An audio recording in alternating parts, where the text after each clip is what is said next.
প্রিয় ছাত্রছাত্রীবৃন্দ, আসসালামু আলাইকুম। আমি এস এম আলাউদ্দিন, প্রভাষক গণিত, নবায়নী কলেজ, খুলনা। তোমাদের একাদশ দ্বাদশ শ্রেণীতে আমি নিয়মিত অনলাইনে উচ্চতর গণিত ক্লাস নিয়ে থাকি। তো তোমাদের সেকেন্ড পার্ট যে কণিক চ্যাপ্টার, ওইখানে আমরা দুইটা চ্যাপ্টার অলরেডি শেষ করছি। কণিকের আজকে আমাদের তৃতীয় চ্যাপ্টার অধিবৃত্ত 6C, অধিবৃত্ত, এবং এটা লেকচার নাম্বার 6। তোমরা দেখতেই পাচ্ছ আমি বোর্ডে অলরেডি দুইটা চিত্র এঁকে রাখছি।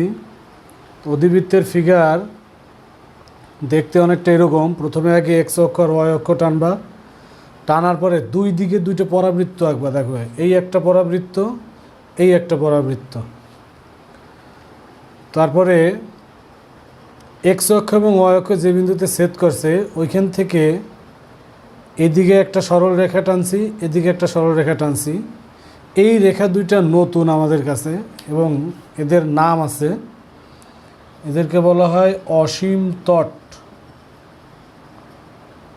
তো মূলবিন্দুগামী রেখা কিন্তু দুইটা, এই একটা আর এই একটা, কাজেই অসীম তট কিন্তু এখানে দুইটা, এটা মাথায় রাখি আমরা। এবং যেহেতু পরাবৃত্ত দুইটা হয়েছে, তাহলে এর উপকেন্দ্র দুইটা হবে, নিয়ামক দুইটা হবে, সব কিছু দুইটা দুইটা হবে, শীর্ষ দুইটা হবে। এই যে দেখো, দুইটা উপকেন্দ্র এস, এস প্রাইম। আচ্ছা, দুইটা শীর্ষ আছে, এ, এ প্রাইম, কেন্দ্র একটা, নিয়ামক রেখা দুইটা। তো আমি সরাসরি অধিবৃত্তের সমীকরণে যাচ্ছে। অধিবৃত্তের সমীকরণ কেমন? উপবৃত্তের সমীকরণে এখানে প্লাস, আর অধিবৃত্তের সমীকরণে এখানে মাইনাস। আর একটা গুরুত্বপূর্ণ জিনিস, যে অধিবৃত্তের ক্ষেত্রে উৎকেন্দ্রিকতা ই এর মান কিন্তু 1-এর বড় হবে। আচ্ছা, উপবৃত্তে তোমাদের ছিল বৃহৎ অক্ষের দৈর্ঘ্য, একটু মনে করে দেখো, সেটা ছিল এ, এ প্রাইম। আর সেইটার এখন নাম পরিবর্তন হয়েছে আর অক্ষের দৈর্ঘ্য 2a। অনুবন্ধী অক্ষের দৈর্ঘ্য এইখান থেকে এই যে পি এক্স ওয়াই, এই একটা বিন্দু খাড়া টেনে নিয়ে আসছি। আবার নিচ থেকেও যদি এরকম খাড়া টেনে নিয়ে আসতাম, তাহলে এই ওয়াই অক্ষের উপরে যে অংশ ছেদকৃত হইতো এটা হয়তো অনুবন্ধী অক্ষের দৈর্ঘ্য, এবং এটার সূত্র হচ্ছে 2b। এরপরে আর অক্ষের সমীকরণ তোমরা দেখতে পাচ্ছ, এই যে এটা আর অক্ষ, তাহলে আর অক্ষের সমীকরণ কী হবে? ওয়াই ইকুয়াল টু 0, আর অনুবন্ধী অক্ষের সমীকরণ এক্স ইকুয়াল টু 0। সূত্রগুলো উপবৃত্তের মতোই আছে, শুধুমাত্র নাম চেঞ্জ। কিন্তু দেখো, উৎকেন্দ্রিকতার মান আগের চ্যাপ্টারে ছিল 1-এর কম আর 0-এর বেশি, কিন্তু এবার 1-এর বেশি। তাহলে 1 থেকে বেশি হতে গেলে 1-এর সাথে যোগ করতে হবে, এই যে √1 plus B square by A square. আর নতুন যে দুইটা রেখা পাইছি আমরা, অসীম তট, এরা কেন্দ্র অর্থাৎ মূলবিন্দুগামী। আর মূলবিন্দুগামী রেখার সমীকরণ ওয়াই সমান এম এক্স আকারে লিখি, তাহলে ওয়াই সমান plus minus B by A X হবে। তোমরা দেখতেই পাচ্ছ পাশে আর একটা চিত্র এঁকে রাখছি আমি। এবং এই অধিবৃত্তের গেলেও দেখো দুইটা পরাবৃত্ত, কিন্তু এর আবার কিন্তু উল্টা দিকে আছে, এর উল্টা, তাইলে সূত্রগুলো উল্টা হবে। এখানে দেখো ওয়াই আগে, Y square by B square minus X square by A square equal to 1। এক্ষেত্রে আর অক্ষের দৈর্ঘ্য হবে 2b, অনুবন্ধী অক্ষের দৈর্ঘ্য হবে 2a। আর অক্ষের সমীকরণ এক্স ইকুয়াল টু 0, অনুবন্ধী অক্ষের সমীকরণ ওয়াই ইকুয়াল টু 0। উৎকেন্দ্রিকতা হবে √1 plus a square by B square. আর অসীম তটের সমীকরণ একই আছে, ওয়াই সমান plus minus B by A x, যেহেতু মূলবিন্দুগামী আছে আর কি। এখানে আমরা যদি অসীম তট আঁকতে চাই তো এইভাবে আঁকতে হবে। এই যে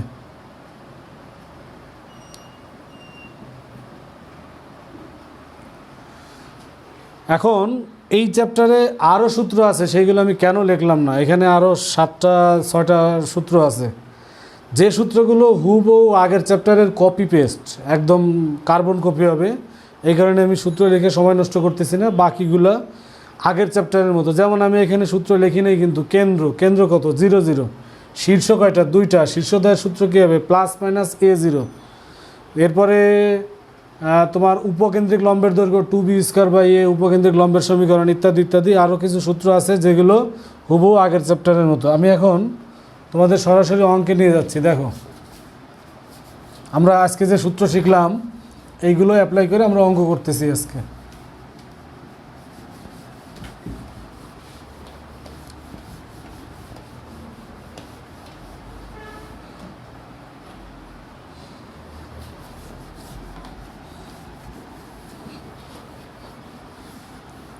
দেখো, আমাদের আজকের প্রথম কোশ্চেন, কোশ্চেন নম্বর 1, অধিবৃত্তের উৎকেন্দ্রিকতা উপকেন্দ্রদ্বয় উপকেন্দ্রিক লম্বের দৈর্ঘ্য ও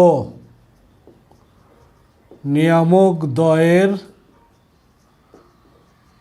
সমীকরণ নির্ণয় করতে হবে, যার দুইটা অঙ্ক আমি এখানে লিখতেছি। একটা হলো x²/9 - y²/16 = 1, আর একটা হচ্ছে 4y² - 5x² = 20। তো দেখো আমরা দুইটা ইকুয়েশন সলভ করতেছি। Solution number 1, x²/9 - y²/16 = 1।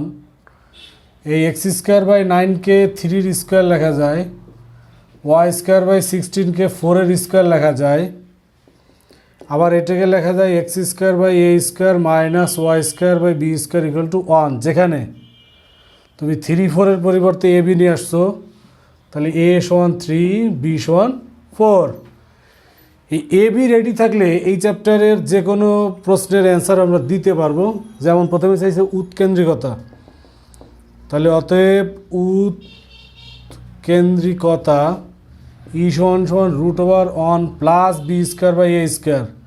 আগের চ্যাপ্টারে ছিল মাইনাস, আর এবার প্লাস, শুধু পার্থক্য এখানে 1 + b² মানে 16, a² মানে 9, তাহলে এটা আসে 5/3। আমি একটু সরাসরি হিসাব করে লিখছি, 25/9 আসে, বিয়োগ রুট করছি। আচ্ছা, উপকেন্দ্রদ্বয়ের সূত্র কি মনে আছে তোমাদের? উপকেন্দ্রদ্বয়ের সূত্র কি? +- a, 0। তাহলে +-3 × 5/3, 0। দেখো 3 3 কাটা যায়, তাহলে +-5, 0। উপকেন্দ্রিক লম্বের দৈর্ঘ্য, উপকেন্দ্রিক লম্বের দৈর্ঘ্য কি সূত্র ছিল? 2b²/a। তাহলে 2 লিখবো গুণ b² মানে 4-এর স্কোয়ার করো 16, a মানে 3, তার মানে 32/3। এখানে লাস্ট চাইছে নিয়ামক দ্বয়ের সমীকরণ। নিয়ামক দ্বয়ের সমীকরণ x = +-a/e। একটু স্মরণ করো, দেখো এই সূত্রগুলো আমাদের জানা আছে আগের চ্যাপ্টার থেকে। তাহলে x = তোমার a এর মান 3 বাই e এর মান 5/3। তুমি যদি এটারে উপরে নিয়ে যাও, তাহলে +-9/5 যদি ক্রস গুণ করো, তাহলে অতএব 5x = +-9। ওকে, আমাদের প্রথম অঙ্কটা শেষ। এবার আমরা দ্বিতীয় অঙ্ক করতেছি। দেখো, দ্বিতীয় অঙ্ক করার জন্য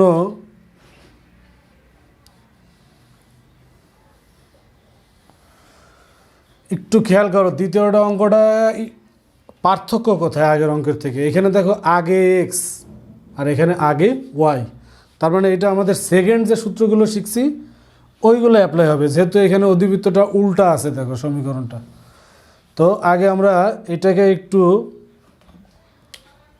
অধিবৃত্তের আদর্শ আকারে নিয়ে যাব। 4y² - 5x² = 20। 20 দিয়ে ভাগ করো, তাহলে y²/4 আর 20 কাটলে 5, 5-এর নিচে 20 নিয়ে গেলে 4 = 1। এখানে আর একটা লাইন লিখি, তাহলে বা y²/√5² - x²/2² = 1।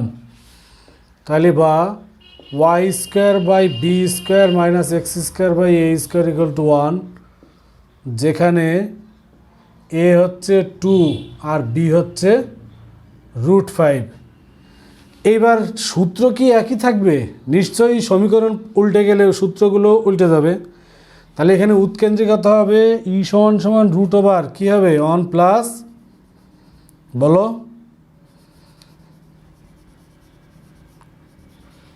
1 plus a² / b² হবে। দেখো, তাহলে 1 প্লাস a² এর মান কত? 4, বি স্কোয়ারের মান কত 5, 5 একে 5 4 9/5, তার মানে 3/√5। আচ্ছা উপকেন্দ্রদ্বয়ের সূত্র নিশ্চয়ই চেঞ্জ হয়ে যাবে, এখানে প্লাস মাইনাস এই জিরোর জায়গায় কী হবে 0 প্লাস মাইনাস বিই।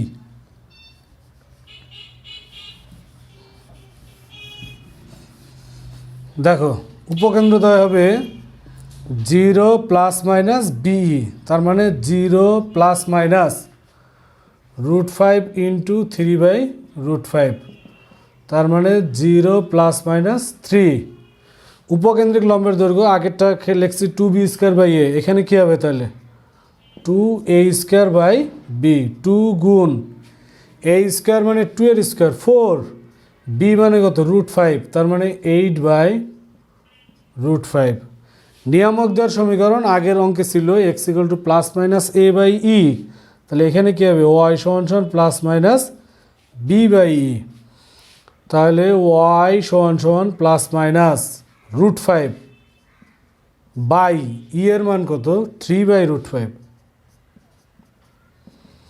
তাহলে y = প্লাস মাইনাস 5/3, তুমি যদি ক্রস গুণ করো 3y = প্লাস মাইনাস 5। ওকে, আমাদের আজকে কিন্তু 2টা অঙ্ক শেষ হয়ে গেছে একটা অঙ্কের মধ্যে। আমরা এবার থার্ড অঙ্কে যাচ্ছি।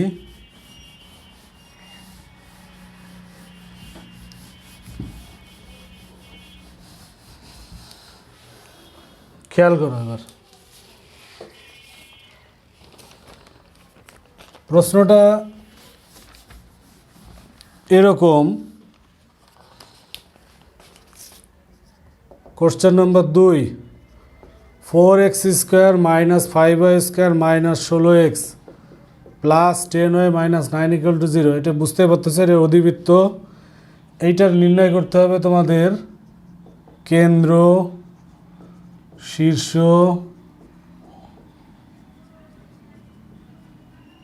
উৎকেন্দ্রিকতা,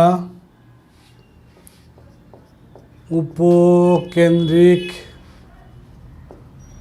লম্বের দৈর্ঘ্য ও সমীকরণ, এতগুলো প্রশ্নের আমাদের অ্যান্সার দিতে হবে। তো আমরা তো সব প্রশ্নেরই অ্যান্সার দিতে পারবো যদি এই অধিবৃত্ত সমীকরণটাকে আমরা আগে আদর্শ আকারে নিতে পারি। দেখো এরকম অঙ্ক কিন্তু তোমরা পূর্বের চ্যাপ্টারে করছো। নিয়ম কি, তোমার প্রথমে নিয়ম হলো x² এবং y² ফ্রি থাকবে, তাহলে x² ফ্রি করতে গেলে 4 কমন নেওয়া হয় যে x² - 4x। আচ্ছা y² ফ্রি করতে গেলে -5 কমন নাও, y² - 2y, তুমি -9 ওই পাশে নিয়ে যাবা। এখন এই সমস্ত ব্র্যাকেটের মধ্যে তোমার হোল স্কোয়ারের সূত্র আনতে হবে। দেখো x² - 2.x.2 + 2² -5 y² - 2y dot on plus তাহলে কি 1 এর স্কোয়ার = 9। এপাশে বেশি লেখছো কি চিন্তা করো, 2 এর স্কোয়ার 4 গুণ 4 16 বেশি লেখছো, তাহলে যোগ 16, 1 গুণ 5 -5 বেশি লেখছো, তাহলে ওই পাশে -5। এই পাশে যদি প্লাস কিছু যোগ করো ওই পাশে প্লাস দিয়ে দিবা, মাইনাস যোগ করলে ওই পাশে মাইনাস দিয়ে দিবা। আচ্ছা 4 × x - 2 whole square -5 × y - 1 whole square, দেখতে পাচ্ছ এটা 20 হবে। x - 2 হোল স্কোয়ার, এই 20 যখন 4-এর নিচে ভাগ করবা তখন 5 বার যাবে, √5 এর হোল স্কোয়ার। এই 5 আর 20 যখন তলে নিয়ে আসবা 4 বার যাবে 2 এর স্কোয়ার, 20-তে ভাগ করছো কাজেই 1 হবে। আমরা এটাকে এখন আদর্শ আকারে নিয়ে গেছি x² / a² - y² / b² = 1, যেখানে তোমার এবার 4টা রাশির পরিচয় দিতে হবে, যেমন ক্যাপিটাল, আচ্ছা ওইখানে লিখি ক্যাপিটাল x = কত x - 2, ক্যাপিটাল Y কত y - 1, a হচ্ছে √5, b হচ্ছে 2। 4 জনের পরিচয় আমরা পেয়ে গেছি।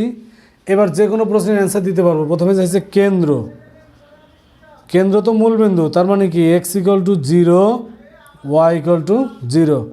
আচ্ছা ক্যাপিটাল X 0, তার মানে কি x - 2 = 0, তার মানে x = 2, আর y - 1 = 0 দিলে y = 1। অতএব কেন্দ্র আসতেছে 2, 1। আচ্ছা এরপরে চাইছে শীর্ষ, আমি এটুকু মুছে দিই।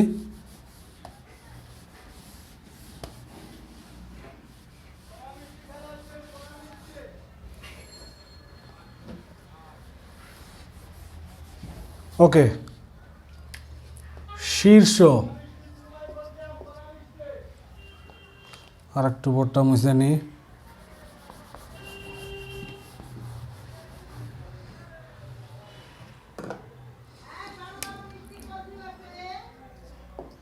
শীর্ষ দয় লেখো, x equal to plus minus a আর y ইকুয়াল টু 0।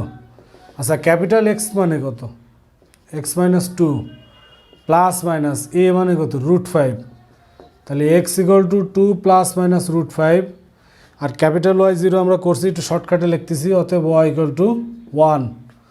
তাহলে অতএব শীর্ষ দয় একটা হচ্ছে 2 প্লাস √5, 1, আর একটা হচ্ছে 2 মাইনাস √5, 1। আচ্ছা, উৎকেন্দ্রিকতা, উৎকেন্দ্রিকতা ই সমান √1 plus B square by A square, তার মানে বি স্কোয়ারের মান 4 আর এ স্কোয়ারের মান 5, তার মানে এটা আসতেছে 3/√5। আমি একটু শর্টকাটে হিসাব করলাম। আচ্ছা, উপকেন্দ্রিক লম্বের দৈর্ঘ্য, উপকেন্দ্রিক লম্বের দৈর্ঘ্য সূত্র তোমাদের মনে আছে? 2b² বাই এ। একটু শর্টকাটে লিখতেছি, উপলম্বের দৈর্ঘ্য 2b² বাই এ। 2b² এর মান কত? 4, এ হচ্ছে √5, তার মানে 8/√5। লাস্ট প্রশ্ন, উপকেন্দ্রিক লম্বের সমীকরণ, সূত্রটা কি মনে আছে? x ইকুয়াল টু, সরি এখানে ক্যাপিটাল এক্স হবে, প্লাস মাইনাস এ ই, এক্স মানে এক্স মাইনাস 2 প্লাস মাইনাস এর মান √5 আর ই এর মান 3/√5। √5 কাটা যায়, তাহলে x equal to 2 plus minus 3। আচ্ছা, তুমি যদি যোগ ধরো 5 আসে ওই পাশে নিয়ে আসো, তাহলে x মাইনাস 5 ইকুয়াল টু 0। আর যদি এটা বিয়োগ ধরো, 2 থেকে 3 গেলে -1 এই পাশে আনলে x প্লাস 1 ইকুয়াল টু 0। তো আমাদের একটা বড় প্রশ্ন শেষ করলাম, আমাদের আজকে লাস্ট প্রশ্ন, এবং এই টাইপের প্রশ্নের অ্যান্সার আমরা আগের চ্যাপ্টারে শিখছি। দেখো,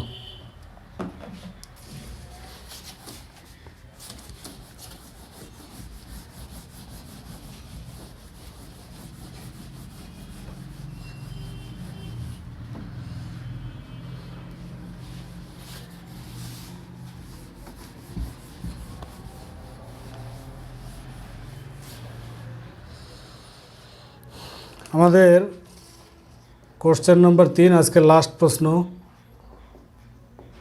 অধিবৃত্তের সমীকরণ নির্ণয় করো যার উপকেন্দ্র দেওয়া আছে (1-8), উৎকেন্দ্রিকতা √5 ও নিয়ামকের সমীকরণ 3x - 4y = 10। সলিউশন দেখো, আগের চ্যাপ্টারেও ঠিক এরকম 3টা ডাটা দেওয়া ছিল, উপকেন্দ্র, উৎকেন্দ্রিকতা, নিয়ামক, এবারও আছে।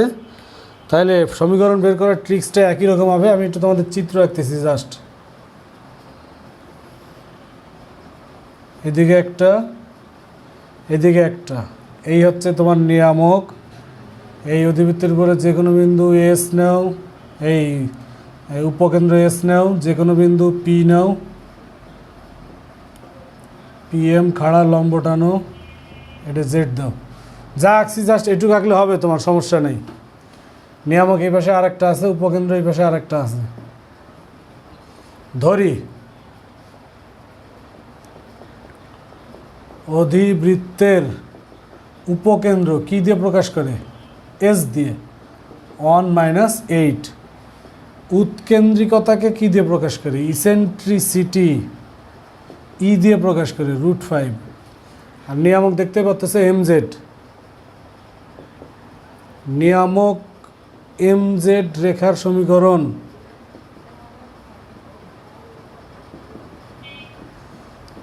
(3x - 4y = 10)।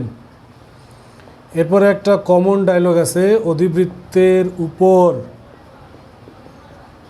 P x Y যে কোনো বিন্দু হলে জানি, মনে আছে তোমাদের? এসপি সমান সমান ইপিএম। এসপি বলতে এস থেকে পি বিন্দুর দূরত্ব বোঝায়, তার মানে এক্স ওয়াই আর 1-8 দুইটা বিন্দুর দূরত্ব। এক্স মাইনাস 1 হোল স্কোয়ার যোগ ওয়াই মাইনাস 8 হোল স্কোয়ার সমান সমান √5। পিএম বলতে কী বোঝাচ্ছে? পি বিন্দু থেকে এম জেডের দূরত্ব। তাহলে এক্স ওয়াই থেকে এটার দূরত্ব 3x - 4y - 10/√x এর সহগের বর্গ যোগ y সহগের বর্গ। আমি একটু শর্টকাটে করতেছি, তোমরা আরও এক লাইন বেশি করলে আরও ডিটেলস বোঝা যাবে।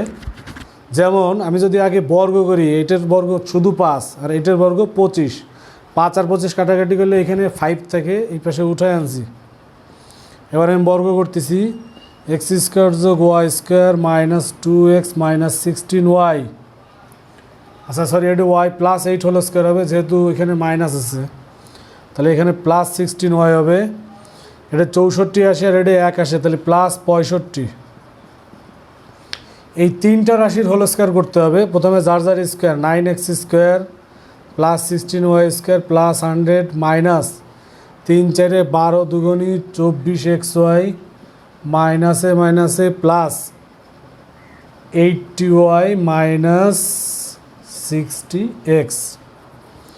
জোড়া জোড়া গুণ করছি, সাথে 2 নিয়ে নিতে হবে, এটা তোমরা জানো। আচ্ছা অতএব দিয়ে দিলাম আমি 9x² থেকে 5x² ওই পাশে নিয়ে বিয়োগ করতেছি, তাহলে 4x²। 16y² থেকে 5y² গেলে 11y² মাইনাস 24xy 5 দুগুণে মাইনাস 10x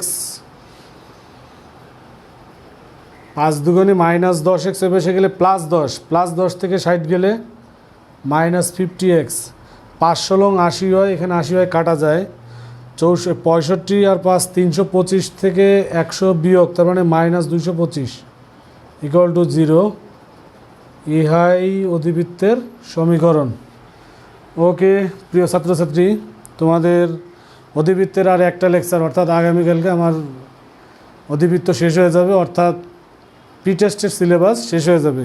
এরপরে তোমরা জানো তোমাদের পরীক্ষা শুরু হচ্ছে, তো যেদিন পরীক্ষা থাকবে না এরকম বেছে বেছে দিনগুলোতে আমি তোমাদের ওই যে পরীক্ষা দিচ্ছ আর কি, তোমরা ওই পরীক্ষার যে সাজেশন দিয়ে দিছি আমি, ওইটার আমি বোর্ড কোশ্চেন অর্থাৎ সৃজনশীল কোশ্চেন সলভ করবো। ইনশাল্লাহ তোমরা ক্লাস ফলো করলে উপকৃত হবে। ধন্যবাদ।